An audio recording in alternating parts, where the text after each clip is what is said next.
What's up, everybody, and welcome to the Comment Writers. We're here. We're going to talk about Kamen Rider Gotchard, episode 18. In fact, we're going to watch Kamen Rider Gotchard, episode 18.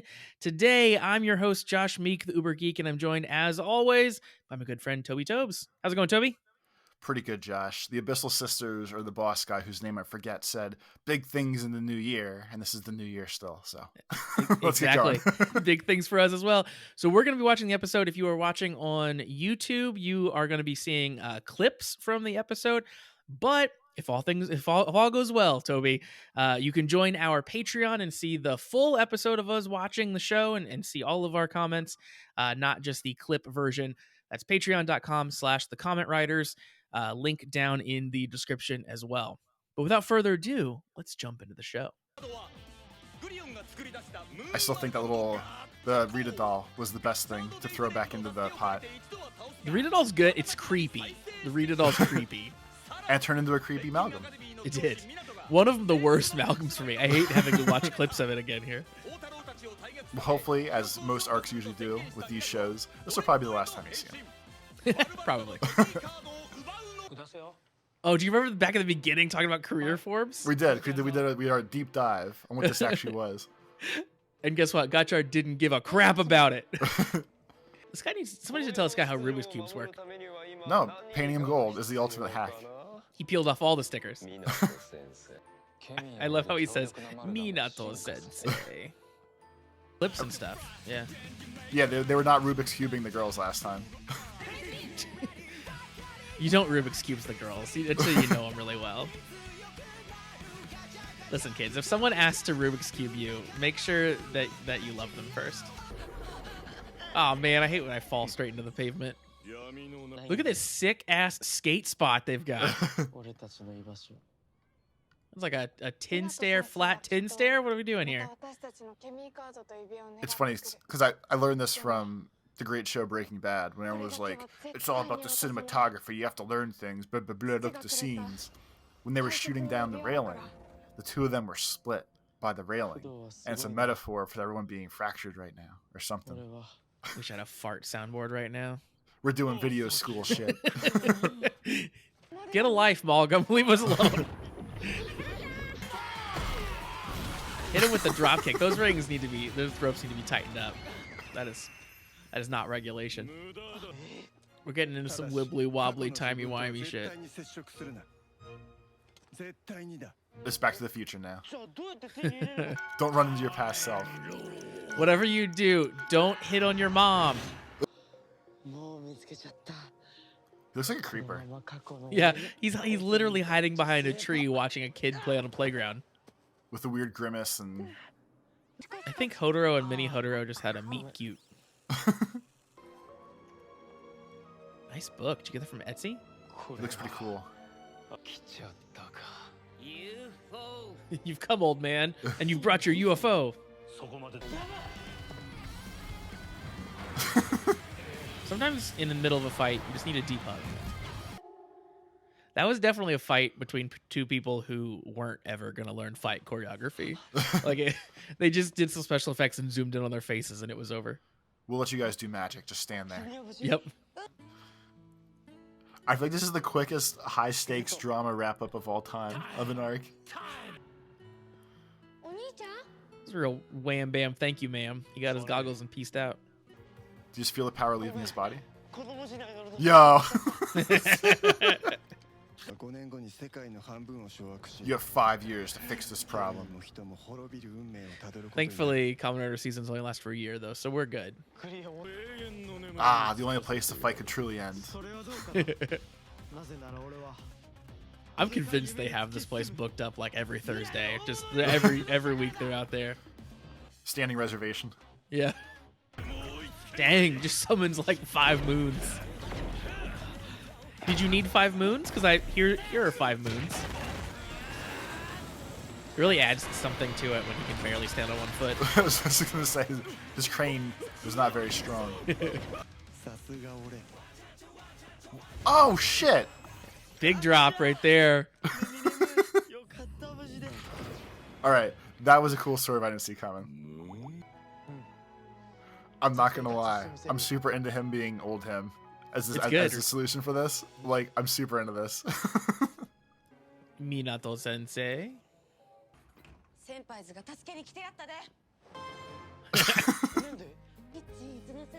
Kitchen Ichinose Alliance.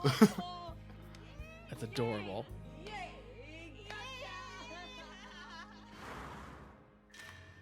They should have made a Zaibatsu. That's my only complaint. Oh man. And that is Gotchard episode 18.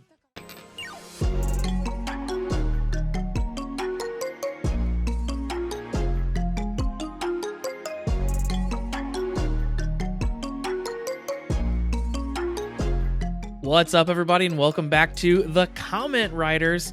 We are discussing Kamen Rider Gotchard episode 18 this week.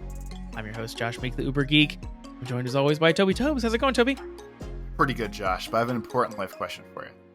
Ready. Hit me with your questions. Come to me for all of your therapy needs, and I'm ready to tell you everything that you're doing wrong in life in front of the whole audience. Let's go.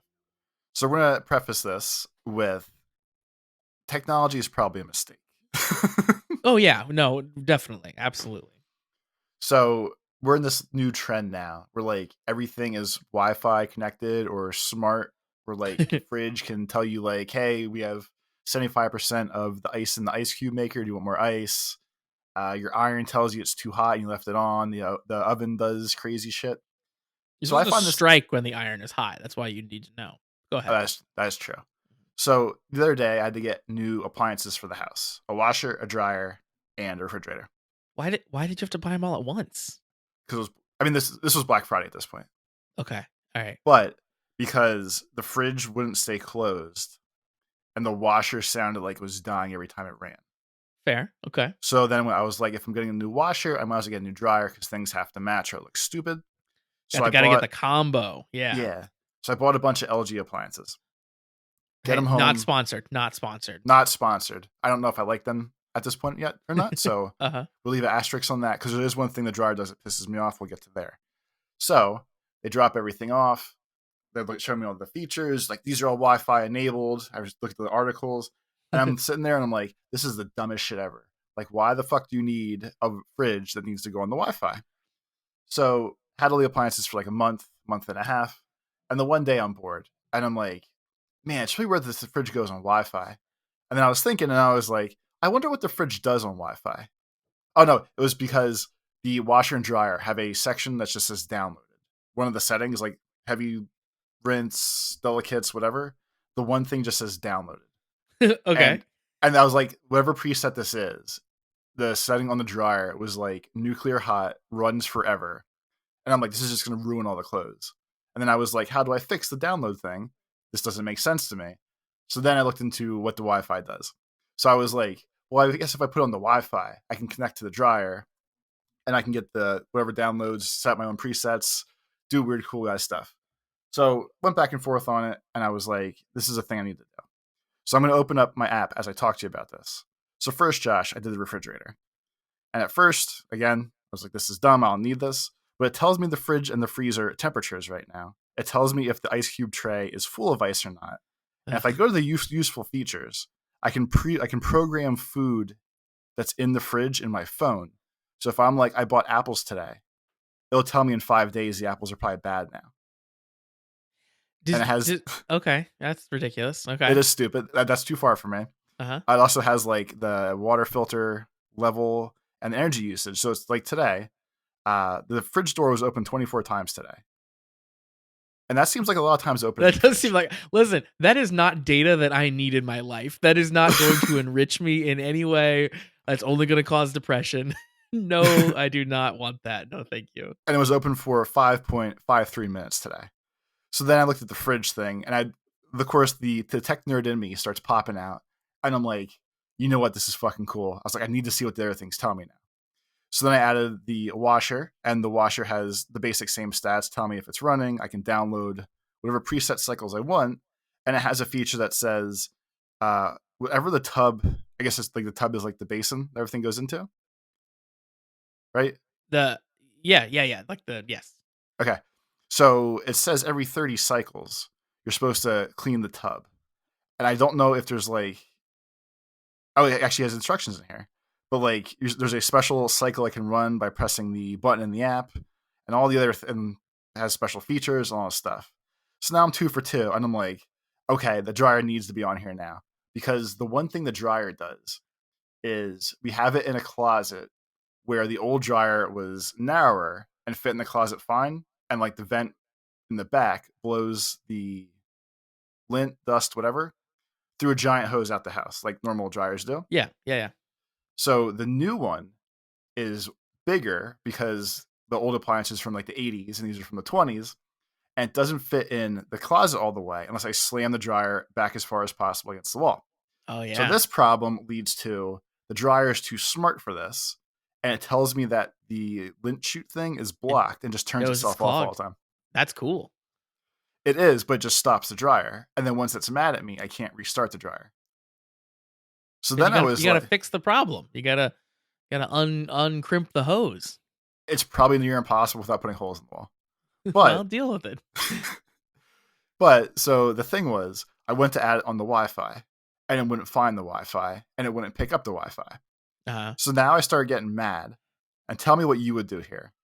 If you had a dryer that worked with the Wi-Fi on it, a feature that you didn't want in the first place, Yeah. wasn't working properly, would you actually get mad and return it, or would you deal with it even though the other two appliances were on the Wi-Fi? I guess if I'm at the point where you are, where the other two are on the Wi-Fi, I might spend some time troubleshooting it. Like I might do some Googles. I might, try to ping it. I don't know, like whatever would happen. Um I would not get to the point, I don't think, where I return it, but what I may do, I don't know, it's a real like game time decision, I feel like. I could see myself no, I could see myself talking my wife into calling a repairman. If it was still like if it was still I was gonna say I would call, but I would not call. I don't call people on the phone. My wife does that. Uh um but if it was like under warranty and it would be free. Like if it was like, hey, you've only owned this for 30 days and something's wrong with it, we'll come out and fix it for free, then I might have them fix the Wi-Fi. But if it was like not and it was gonna be like you got to come out and pay labor and we'll see if we can get it fixed, then I wouldn't bother. See, I keep going back and forth on it because it basically goes like, I paid for this. It should work. This is bullshit. And then I get all ragey, and I'm like, I'm gonna fucking call LG. I'm gonna take care of this. And then I go, but the dryer works. Like, I'm inviting so many more hassles and issues into the You house are. if I Yeah. call and I'm like, listen, just the Wi-Fi doesn't work. The dryer works fine. It's just fixable. Does someone really need to come out of here? Then it's gonna get to, wait, I have to return the dryer if the dryer is actually like broken, some weird chips fucked up, and it's just some crazy thing where I feel like I'm starting more issues if I complain about it than if I just deal with it. And then I just silently seethe because I'm like, I paid for this and it doesn't work. For the feature I didn't want in the first place. Yeah. The whole like yeah, like so you and I are both in like tech oriented careers. We're both very techie people, but god do I not want as many things on the internet in my home as there are things on the internet in my home or things that could be on the internet in my home. Like I never need a Wi-Fi washing machine in my entire life. Like I don't need to be that plugged into the washing cycle. I don't need one extra device on my network, like randomly phoning home to LG. That's ridiculous. Like the only possible thing that I could see that I would like about a Wi-Fi connected washer is that maybe it could like ping my phone when it's done. Because sometimes like if I am wanting to like not go downstairs before like the washer's done or something, right? Because I'm gonna move it over to the dryer. Like there might be times like that where it's like, it's got 10 minutes left. I'll just like hang out up here and read until it's done before I go downstairs. Uh that might be nice to like ping my phone so in case I don't hear it from the other room, then I would know when to go in there instead of like wasting time. But that's not it's still not worth it to me. That's not I'd much rather just like, count 10 minutes on my watch Set a timer. instead. Yeah, set a timer. But like the thing like you were like your fridge is giving you stats and stuff and like keeping track of like food, like that is just a weird, dark, apocalyptic future that I just don't think we need to be in. I And think it just should just be a fridge. It should just do fridge things, just yeah, normal just fridge keep the things. shit cold.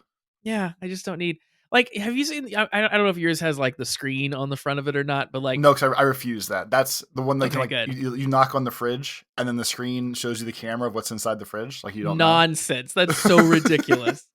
Who like? Why do we need to create that? Why did that need to exist? Like, Because then you don't open the fridge 24 times today for a span of 5.53 minutes. You just look in and go, yeah, there's still nothing to eat in here. I might as well walk away. I feel like who do you think is opening that fridge the most in your house? Is it you? Are you the fridge opener? Are you So are you one of those people who like does the walk around the house, which ends up at the fridge? You open it, you look at it, and you don't get anything out, and you close it back. Is that you? Because I do that. That's me. I do that sometimes. Now that the fridge makes water, the water maker, the spigot nozzle, whatever you call it, like the fridge doesn't have the thing on the outside to dispense the water. It's inside the door. So you actually have to open the fridge if you want to use the water. So I'm going to take, I'll take part of the responsibility, but that's not my fault. I didn't build the fridge like that. Yeah, a lot of that's gonna be water getting then the door Yeah. opens. Yeah. And the dog has refrigerated food. So for breakfast, that's 2 opens, and for dinner, that's 2 opens. So he's Okay. a Yeah. good like 15% of the issues today, every day. I guess there's another reason, a reason that the fridge could maybe be on the internet, or at least be on your network, is if it could tell your phone when it was left open on accident. Like if it could be like, I've been open for like 5 minutes. It seems like you guys forgot me, and then you could go fix it. That'd be good. It actually plays music if it's open. Ours does that too. It does a little beep beep when it's been open. Yeah, which is it's helped once or twice now. But with the too much technology shit too, leading into a different same expensive problem. So I had to get a new car the past couple of years, and it's all the fancy the dashboard now, and it's all Android Auto synced up and all these dumb fancy things. But the problem is, I don't drive to work anymore. I've been stuck working from home since I got the car, and the car probably gets like 100 miles a week. So the first time I took it in, I told the people like, "Hey, the head unit keeps acting weird. Like my phone disconnects all the time, or the head unit freezes. I don't know what to do." So they had it there for 2 days, and the lady was like, "Yeah, there's nothing wrong with it. I looked up on all of our internal forums, I looked into things at the dealership." And she's like, "The only thing I can think of," she said, "Do you really?" She's like, "How much do you drive the car?" And I said, "Not that much. I work from home. Like, go to a restaurant, go grocery shopping, whatever. Like 5 mile trips, nothing major." And she said, "The only thing I can think of is because you don't use the car. The alternator's really never really recharging the battery. So when the battery gets low, it makes the head unit act funky." Now, that's fine from a technology answer. I get the vibe of that sentiment. I shouldn't have to worry that my car is not going to start or not think I have a key fob in my hand because I don't drive my car. And that pisses me off too. Yeah. I mean, that's been that's been a car problem like since cars have had batteries, I guess. like I don't know, yeah, it's just kind of how cars work with the like rechargeable batteries and stuff. And I run into that too sometimes, I think, because I also don't drive very often, and when I do, it's pretty short trips. So I sometimes I wonder for the same thing of like, well, I hope I'm driving far enough that I'm recharging this battery sufficiently. Yeah, it's all But bullshit. yeah. That's I feel enough first world. That's enough first world problems on me today, though. all right. I feel like you're mentioning car head units. I feel like cars specifically are like a place where you want technology to be really good. Like that's one place that's like, yeah, ramp up the tech for me. Like give me a really, really good connection to my phone, give me a really, really good sound system, give me good speakers. Like whatever. Like even if you want to like broadcast Wi-Fi network in the car, like I'm down for that. Like anything you want to do, let's do it. But I feel like they always suck. Like anything that isn't like Apple CarPlay, which I think Apple CarPlay and like Android Auto equivalent, I think those are genuinely really good. But anything that like one of the actual car manufacturers comes up with and they make on their own is always garbage. Never fails. Like how are you this bad at this? Like you make these things like every day, all year long. What's going on? Why are they so terrible? Like hire programmers. What's going on? Well, I especially like the don't dumb part with the like mine. I didn't understand what they were, how they were explaining to me when I got it, because at that point I just basically I got sideswiped by a semi, and he totaled my old shitty car, and I didn't want the car totaled because it was fixable. And the dumb claim people were like, "Yeah, we're not going to fix this." And I was like, "Okay, just give me my car back then." And they were like, "No, we already totaled it. We have a check here for you. Come get it." So I got pissed at that, and I was like, "I don't want to fucking buy a car. Like, this is not money I have in my life to want to spend." So when I went to look for the new car, I was already irritated and just wanted it over with. Wasn't really paying attention. But like, I have a smart hedge unit, but it doesn't do anything unless I literally have a phone attached to it. Yeah. At Which which point I'm you get like okay all the with that. features. Yeah. But then if I didn't like if I didn't have a smartphone, which I mean, granted, like 95% of people do now, I wouldn't be able to do anything with it. And at that point, if my battery was just dying for no reason, I'd be extra pissed. Yeah, I mean that's a good point. Like if you don't have the phone, like then yes, your car is useless. But I feel like yeah, that's just like a world that I feel like um we've all accepted a long time ago. Like maybe it was the wrong world to accept, the world where every you're required to have a smartphone, but like here we are. It's the world that we deserve, whether it's the one that we actually needed or not. But certainly we've made our bed. So enjoy your smartphone and your horrible Verizon contract, and yeah, get fucked. I guess I don't know. And sync it to your fridge. Why not? Yeah. Last point about stupid devices.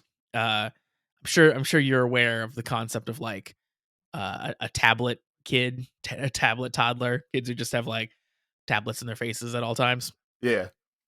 So my daughter doesn't really have a tablet. Like we've a couple times on very long trips have taken like an old Kindle that I have and put like Moana on it for her to let her watch. But like for the most part, she listens to like music on headphones in long car trips, and like that's good for her.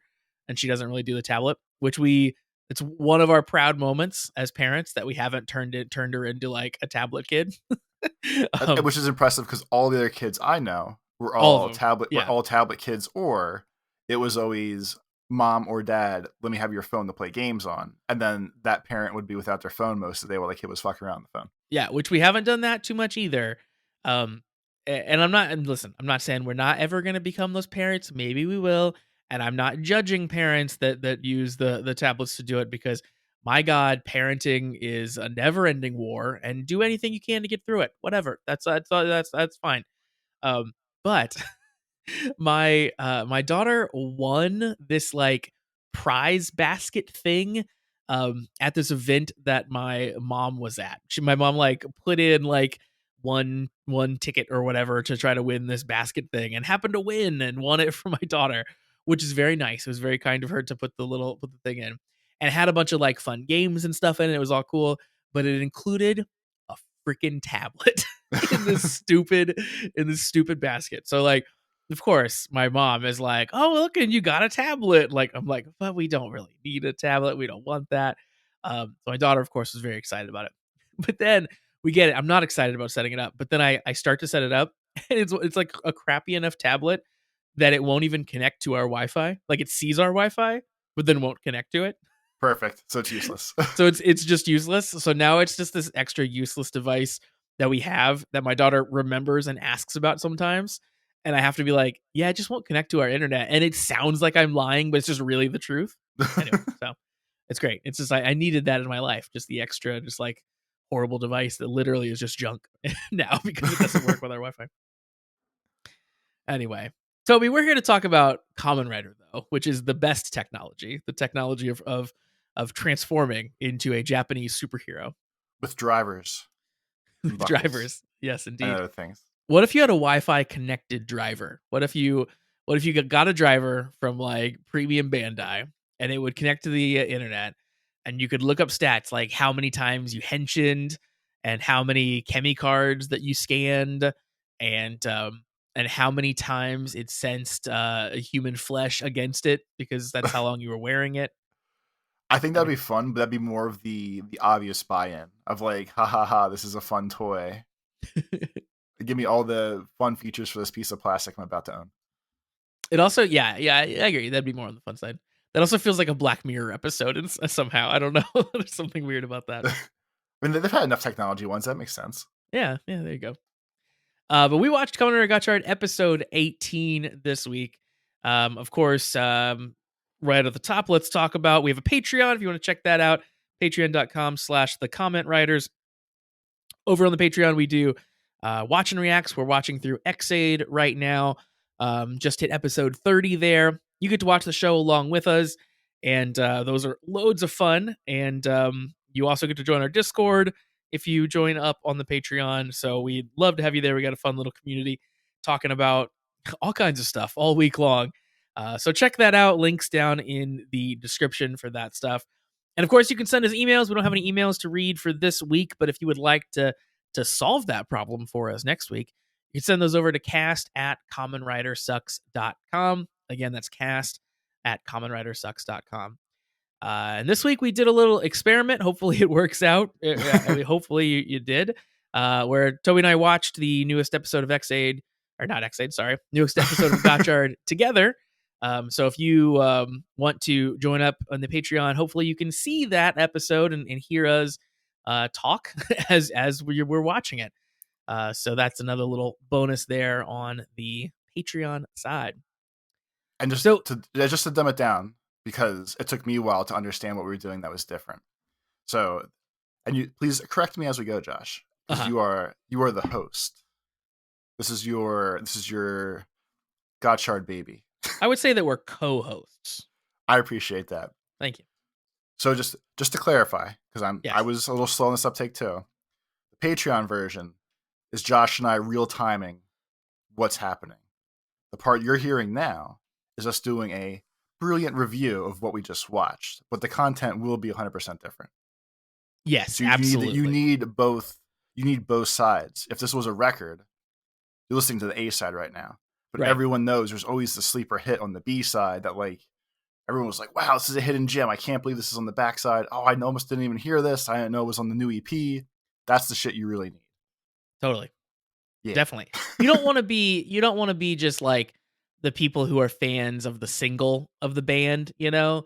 You want to know their deep cuts, right? You want to sign up for the Patreon and you want to get the Toby and Josh deep cuts is what I'm saying. Yeah. These are deep cuts, don't worry. So everything on the Patreon is exclusive. You know, what we're doing here in the Comment Writers podcast is out on the podcast feed. That's different than what's on the Patreon. Patreon is typically the watch along with us type of stuff, Ramblecast, things like that, things that you don't hear on the regular feed, and things that you don't see on the regular feed.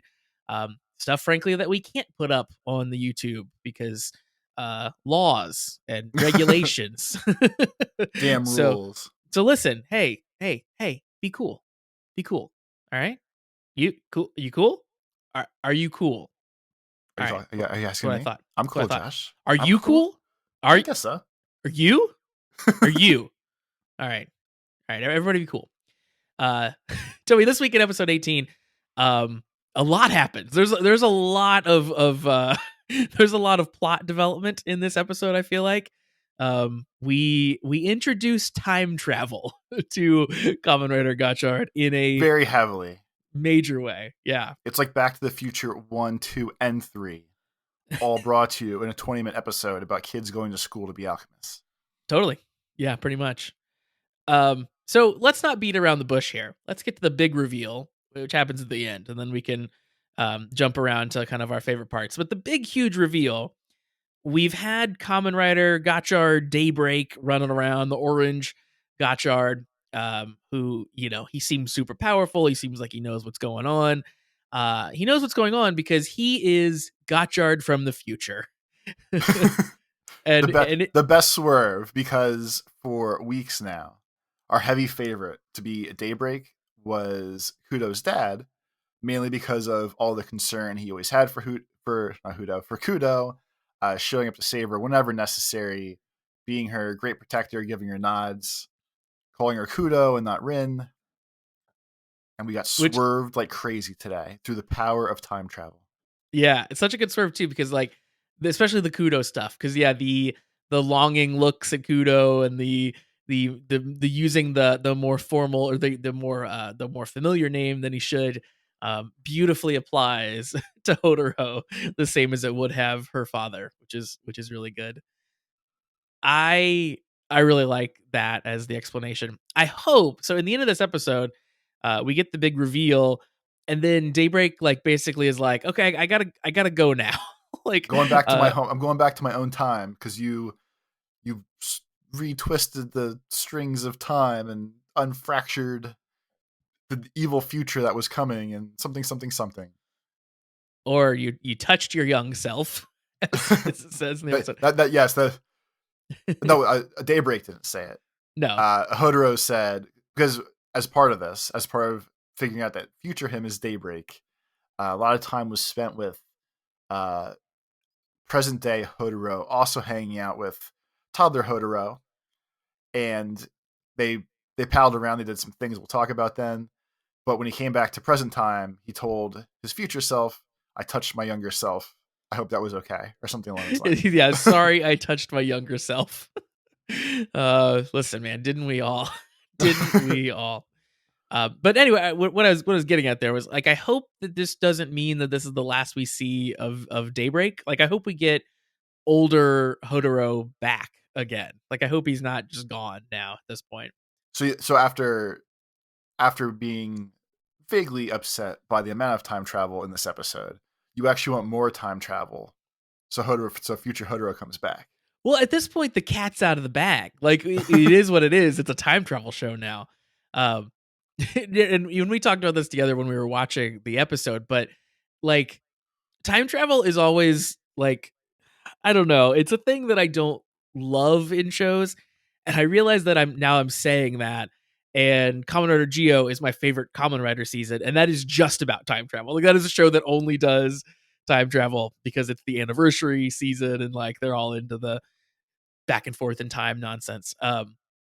But like, when you introduce time travel to a story, there are always these huge questions about how time travel works that you have to answer in order for your plot to make sense. And there are things like, um, I brought up time splitters when watching the episode. It's like things where it's like, oh, character A goes back in time and has to help their younger self to get through some hurdle or something. But the only way that he would have existed in the future is if he had gotten through this hurdle. So how did he do it the first time for the future self to exist so that he could come back in time to help himself and like that sort of a thing? Um, and I feel like Gotchard is like barreling down that being the case. Like, And so in this, okay, yeah, so like in yeah, this episode, like we get into that where it's like he has to go back in time and get those goggles from his young self, but because he needs them for the future. But like, again, the whole loop thing, then how does that work? Like, you know, theoretically, those goggles would have existed longer in the old timeline before he went back and changed it. So anyway, just it always makes me ask way more questions than I think they really want me to be asking when when time travel pops up in shows. because like that was my vague question to you, which brought up the time splitters thing, and I think I worded it differently than that specific example, but I'm not sure. It's probably the same thing. We're like, so we know Baby Hodoro was friends with Hopper, and this explained how he was friends with Hopper and what he remembered or didn't remember. But then my question to you right away was, does the Hodoro that we know of now, before all the time travel, did he actually meet his younger self before, or is this the first time he met his younger self? And even that's not answered good Yeah, enough in a way where it's like I'm not sure if he just like completely swerved the timeline, or if part of his forgetting was he always met his older younger self when he was back in that first time and just got wiped by Minato as or by Kudo's dad as a pal, or too many. There's too many questions. yeah. I It, mean, it they set it up conveniently so we, I guess, don't have to know that the answer to that question, or like it's irrelevant probably because either it's always happened and he always got his mind wiped, or this is the first time he got his mind wiped and like, but the outcome is the same that he doesn't remember that he met his older self. Like, Too many levels, yeah, too many levels and layers and a lot of levels. strings and I breaks and did splits and alternate realities. I did really like though that we got I thought that was a fun explanation for why Hodoro didn't remember Hopper 1 and didn't remember the chemis was that Kudo's dad had to mind wipe him because of that encounter. I thought that was a cool tying all that in. I feel like we're doing this episode backwards. So let's keep like with all the time travel. Oh yeah, So we're doing it on purpose. let's keep talking about the episode backwards then. Okay. So we'll go a scene back. Uh, so after Daybreak said like you need to travel in the past. Here is this awesome chemi called Time Lord that's let you time travel basically. We go back. We find little Hodoro playing with what looks to be the same size Hopper, but maybe a little bit smaller, and also a very baby steamliner that fits through like a little pipe in the dirt. They're very cute. Yeah. So him and Hodoro are palling around. Littlest Hodoro draws a symbol of goggles on the ground, which is apparently like the gotcha key to make present day Gotchard. This is getting annoying already. Have the power to defeat the stupid moon thing. So while they're palling around back there, they figure out that the Abyssal Sisters and what's the evil guy's name? Garion. He sees them doing evil, crafty shit. He follows them into their secret layer back then, and realizes like that's the first time that they start setting up all the evil chemies, and they use all their evil powers to frame Kudo's dad as a traitor, even though he never was. He was always a good guy, but they put the pieces in place to make him evil. Yep. So 100% confirmation that he's a good guy, which is good. Yeah. So along with all that, the Midas Touch Man, again, I forgot his name already, you just said it. Him and Kudo's dad have a little battle. Present time, Hodoro protects baby Hodoro. Gets to go back in his time with his goggles because he's so brave. And Kudo's dad gives baby Hodoro a nice little pat on the head, a little convincing like, you're okay, you're okay, pal. And he's like, wow, you're the most courageous boy I've ever met. He's like, you have a big future in you. And I guess that's when he gets his brain wiped of all the past time thingies. Which is hilarious because he's like, it's like he gives him a little pat, and then the kid just like wanders off. Then it's like he gets this blank stare on his face and just wanders off. It's really good. And then clearly Kudo's dad was very taken by this child. Yes. He's like, you're a fine suitor. Yeah. One day you're going to meet my daughter and you're going to be very awkward around her because you will be in high school. And then we should probably talk about what the new form looks like. Sure. Yeah. So he finally, through the rigmaroles of time travel, gets these goggles and uses it to create a, I believe Gotchard ignition or igniter. Igniter is what the name of the kind of buckle attachment is. So he uses his alchemy powers to create the Gotchard igniter. And then when he finally henshins, he doesn't become Daybreak like we thought maybe he would. He becomes a blue fire version of the form instead. So yeah, I guess the big things with the form is that it has a chest piece that is blue flame. So it looks kind of like a shield with kind of flames coming off. He's got kind of flame arms going on. And then his helmet has some like additional like flame ears coming out the side, basically. And then on the back, big feature, he essentially has an afterburner from like a jet or something. So it's like a big engine that can just shoot flame and like propel him forward at seemingly Mach speed. So how did you feel about the fire fire Gotchard here? I think overall the outfit is cool. I do kind of think the shieldy chest plate looks unwieldy or unruly and looks kind of stupid because it almost goes up over his face. Like it's just like in the way over his face, not like supposed to cover his face. But overall, it's pretty sweet. He uses the afterburner jet to do all sorts of crazy, obviously super fast, high power attacks. He does a fantastic rider kick at like Mach 7. So overall, it works out very well. Just the chest piece is a little silly to me. Yeah, I think the chest piece, like, I think when you look him straight in the face, the flame ears stick out a little far, and like, they're a little shocking, but like they'll grow on me. But yeah, the chest piece, I like it, but it is borderline too big. Like it is right there on the limit for me of like where I would call it ridiculous if it was much larger. But I think I do like it. I think it is like I think it fits in the vibe of like this is a fancy upgrade form I where gotcha. like you look at like the UFO form or like the X-Rex form, and those are like wild and bulky and crazy, and this feels more reasonable where it's like it still looks like Gotchard, he just has some like extra flame additions on him. And I appreciate that about it. It feels like something that he could hench into quicker and use more often than just be the. And then I turned into this right before I did the rider kick. So I hope that's how we see it. But like I think that I think it looks cool. Like you said, I think the big afterburner on the back is amazing, and it gave us one of the coolest rider kicks we've seen in the series so far, where he just went so fast and completely disintegrated the moon Malgam, which was very very awesome, and great effects on that too. Like the going really fast effect was very cool. The disintegration effect was very cool. It didn't feel low budget at all, which is high praise. Well, in general too, I feel like a good chunk of the season.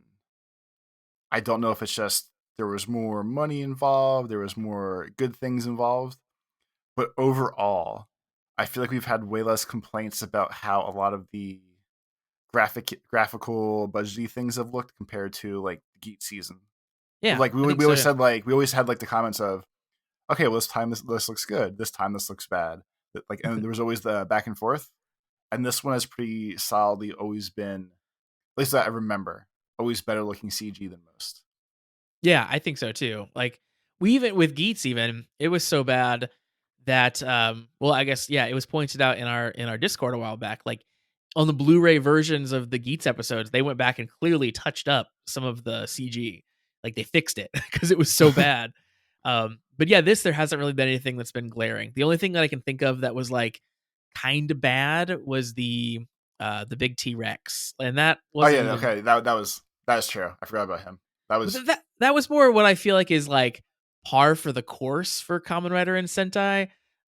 So like bad, but like not shockingly bad. And some of the Geet stuff was like shockingly bad. I feel like I as much hope as I love that series, it was some of it was pretty terrible. Some of the CG. I hope that when they touch it up on the Blu-ray this time, they make like the best looking T-Rex of all time in CG. Just for like the hell of it. They're just like, yo, this was a rush. We didn't know. I hope they just put in the T Rex from Jurassic Park instead. much like much like the T Rex from Jurassic Park, the T Rex here is like weirdly and unnecessarily a good guy. Like that's my beef with like later Jurassic Park. By the way, Toby, is that like they went where like the T Rex is like I don't know has agency. I don't know. Jurassic Park They got ran out of bad, things to do, so like the animals, the dinosaurs got like human emotions and kinda yeah. Like if my memory of it is that like started having morality applied to the T Rex, but maybe I'm misremembering. But I feel like later Jurassic Parks are just all a fever dream. Um, one thing. So we also let's talk about Minato in this episode because he is obviously with the bad people. He's with Garion. He's with the Abyssal Sisters. Um, definitely not brain controlled, as we were curious about last week. he that's what I was going to bring up. He doesn't seem to be. He seems like he's kind of his normal self there of his own free will. Hodoro still wants to save him. He mentions that in this episode, like we can save save Professor Minato, but like so far, Minato seems like he's like maybe he feels like he needs to be there. Maybe he's protecting someone or something. But like, yeah, I don't. He doesn't seem like he's just like mind controlled, standing in a corner until he's called upon. Yeah, it definitely seems he's doing his thing. Yeah, Like he is. it's definitely a his choice and not just a forced choice. It seems like. Yeah, that's the vibe that I'm getting for sure. And then the thing I loved the most about this episode is essentially the end here. So we have an episode where basically the characters are kind of like moping about the fact that Minato turned on them, that they're not in alchemy school anymore. They don't know what to do. We see like Ringe throwing out her alchemy equipment. We see, Kudo and Hodoro moping around about it. And at the end, they all decide, hey, we're still friends. Hey, we can still work on this together. And they form the kitchen, the kitchen Ichinosuke Alliance. So named after the restaurant for Hodoro's family. And they're all there and like doing their like high fives, and they form their little like student club to continue catching chemis. And that was the most heartwarming scene ever. I loved that so much. When That like was when all. like Sabi and Ringe come in and like do their little pose, and like, yeah, it was all great. I loved it. That was fantastic, and I guess the final pre-setup to all this in the whole episode, or for the whole season even, when they go to school, they show school, the new semester started. Uh, Hodoro gets confused about who the teacher is, but everything's different now, and everyone thinks he's crazy for asking where Minato is. And the best part of that is they go back to the, hey, you'll need to fill out your career cards, which was the first thing we talked about in the first episode, trying to figure out what it was when he was an aimless boy. And now he's decided, after all this, he's going to be the best alchemy person ever. That's his career. The great thing is he's going to turn that into a school, and they're going to be like, "What's alchemy?" Like that's not a career. We don't know about that. You got to Well, you got to pick a real career. well, like, and not like in the sense that he's saying it. Because if I went to school, I went to like Votech and said like I want to be an alchemist, they would probably look at you and be like, yeah, no one's really making like gold anymore. Like we can't send you to a class where you learn how to smelt whatever and make gold and Right. do these things. Like I'm not really sure what you want us to do here. So even if it remotely flies as like, I can see the slapstick of like, oh, you want to be a scientist, and he'd be like, no, I want to be an alchemist, and be like, oh, okay, yeah, go take this back home. Yeah. Try again, kid. Try again. Is this a joke? You're supposed to take this serious. This is your future. We're talking about your future, Hodoro. Uh, but no, he's very serious. He's deadly serious about becoming a big shot alchemist. But yeah, I love that sort of like recentering of the group, which was very very fun and very very heartwarming. It like they really everything about this show, and I think like Hodoro is a big reason for it. But everything about the show feels like so sweet and so cute and so heartwarming, and like not that they don't get into like things that are sad, like they definitely do, but like it is just like so feel good, I guess is the word I'm looking for. Like it always like really just makes you feel warm and fuzzy inside with the friendship and with the chemi love and stuff like that. I appreciate that. I will say, I think we have successfully reverse engineered the whole episode and did the Yeah, whole thing backwards. indeed. My only other point that I had noted down is I wanted to bring up real quick. We talked about it before. Just want to bring up our prediction again. I think that the Abyssal Sisters are definitely turning good at some point, because the very beginning of this episode, again to reverse engineer it, um, the main bad guy Garion calls the Abyssal Sisters little dolls, and they do not like it. They all look at each other like, can't believe he said that. This So they're asshole's talking down to us. yep, they're continuing to foreshadow the girls jumping ship and going to help the good guys. That's definitely gonna happen. All right. So Toby, final thoughts on episode 18. Uh, when we were watching it, I said I won't use the word disappointed, but like I guess disappointed that the whole arc wrapped up so fast. Like the first 10 minutes of the episode basically led up to the we're gonna time travel now. And Yeah. in the span of 10 minutes, he time traveled, solved the problem with his past self almost immediately, figured out what his gotcha was, took it back, and like 30 seconds later was like, "Oh, Daybreak's me." Like two of the biggest things that could have. I mean, I guess the Daybreak thing's kind of been drug out a little bit now, but like they could have done a little bit more with this. I feel like, in the grand scheme of things, like had him hide from his old self more, like he was supposed to, or make it Yeah. more of like see what his childhood was, and maybe like hint towards his dad or anything else. But the whole time travel plus future solution was a span of like 4 minutes and seemed insanely fast for a show that likes to wrap up its arcs. I mean, like usually in like 2 episodes at least. This was like 2 minutes. He did go rapidly fast. Like, for them dropping like big plot points, it was like boom, boom, like right in a row. Like, give me a chance to breathe here. I kind of would have liked it, because they like the 2-episode arc thing. Kind of would have liked it if almost like we spent 2 episodes in young Hodoro's time. Like let us go back. Let Hodoro like creep around the playground watching young Hodoro for 2 episodes.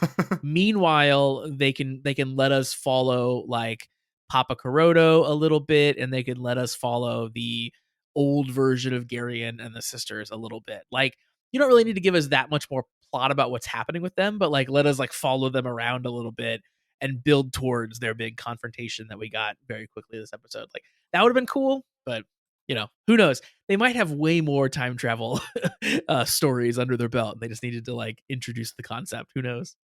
And I can't say that I would not have complained if it was the other way.